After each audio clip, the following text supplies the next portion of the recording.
Hello, good morning po mga kaibigan. Ito na po yung pananghalian ng mga alagang aso. Ito na yung plato nila, si Bunso. Ulam nila ay adobong baboy. Si Dika ay Kikay. Yan rin yung plato niya.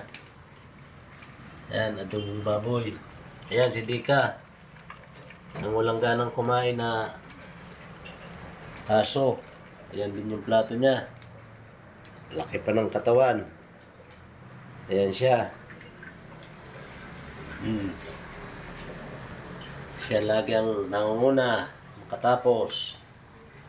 Si Kikay, siksi kumain. Lalo na ito si Bunso.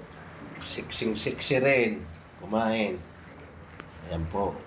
Mga stainless yung plato nila. Okay po mga kaibigan. Thank you for watching.